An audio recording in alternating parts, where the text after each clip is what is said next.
because I'm like supposed to be a writer.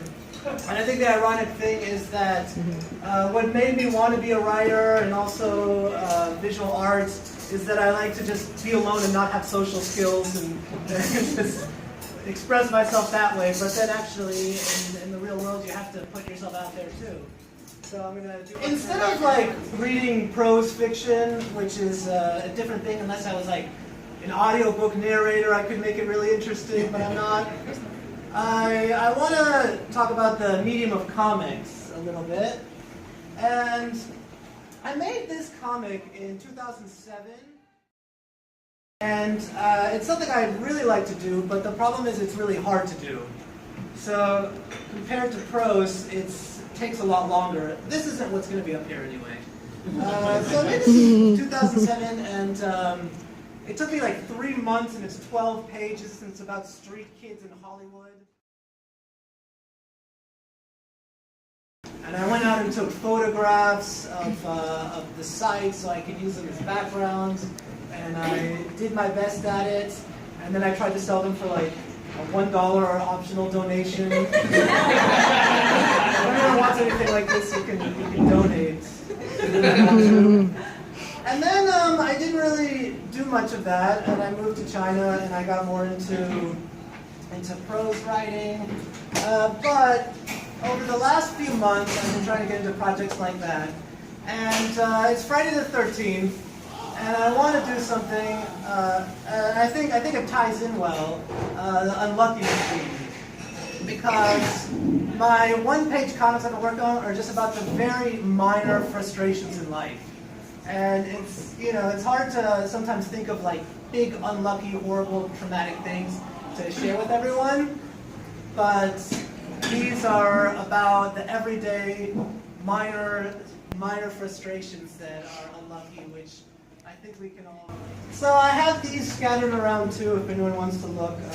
A random assortment of cautionary tales, and they're all pseudo-autobiographical.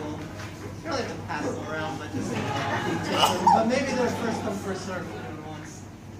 Let's see. The first one is called The Umbrella.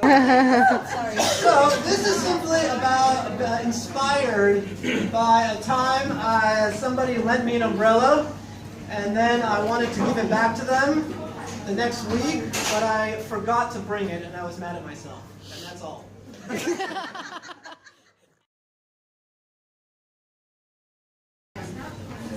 So day one, it's raining. Uh-oh. There. Go ahead, borrow it. Really? Really? Happily walking with an umbrella. Day 2, it's at home. Day 3, day 4, look at the weather app. It's sunny every day. And day 5, and then the umbrella's just sitting there in the corner of the house, haunting me because I don't know where to turn it. And then day 6, see you tomorrow. Day 7, don't be late, I'm late. Run to get a taxi, and then leaving it in the taxi. So we'll never see that umbrella again. Then another one about chopsticks. Called Why Does This Always Happen to Me? Okay, why does this always happen to me? Being served Chinese food, it's so steaming and delicious, and then eating it, and then dropping one chopstick. And is there anything so utterly useless as one solitary chopstick? It would be less frustrating to drop 2, but just dropping 1 is so annoying, and you have to ask for a pair of them. And I don't know how I always drop 1 at a time. So we continued in part 2, asking the waiter for more chopsticks.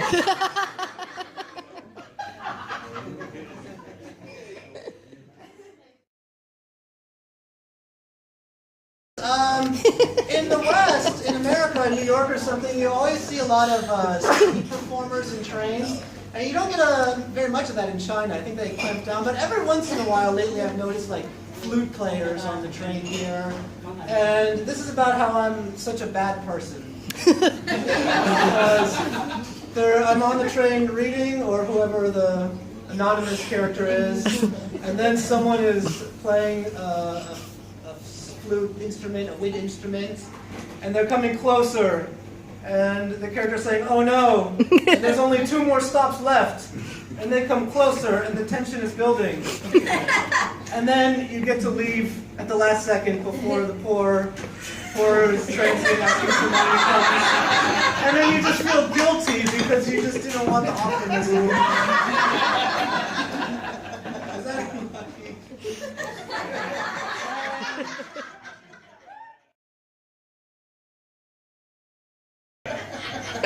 What else did I have? Don't worry about the video. Yeah. This is working, okay. This one is called a run, and it's it's inspired by trying to get in shape and running around. And this is a map, and running inside, going left, going right, running inside one of those big garden estates that they have in China, and then getting lost inside and leading you to a dead end. And you think you could have done some kind of shortcut, and you don't want to go all the way back where you started. And so I'm thinking, he says, I'm lost, don't turn around. He says, I can climb, and then he falls down, and then he says, now I'm dead. And that part didn't happen. It's like, I was imagining, would it be a really bad idea to climb the gates and then fall and be seriously injured? So, this is a worst case scenario.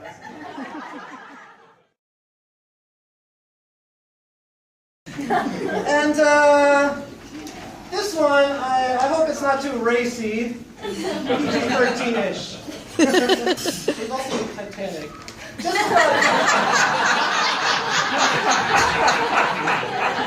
Just about drawing in general, not being the most confident artist. And it's simply drawing a model and being frustrated in his drawing, and then crumpling up the paper and saying, I'm a terrible artist.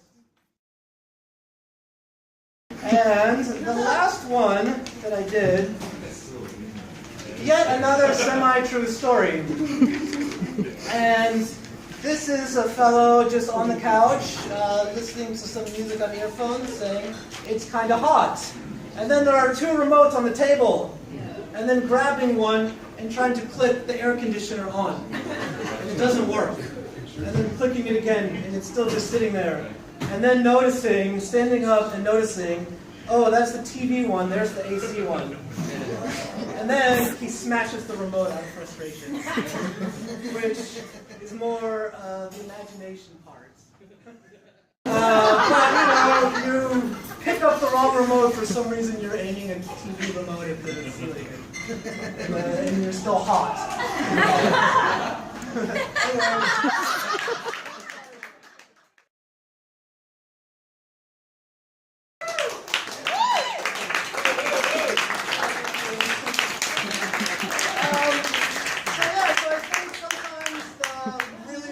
Unlucky things are frustrating ones that stick for whatever reason. And I don't know if you like them, you can Google me. I'll have another one next month. Very slow, 1 page a month pace. Okay, maybe last chance to see them on the big screen, or we can go to the next screen there. Okay. This is way better. Thank you. Anyway.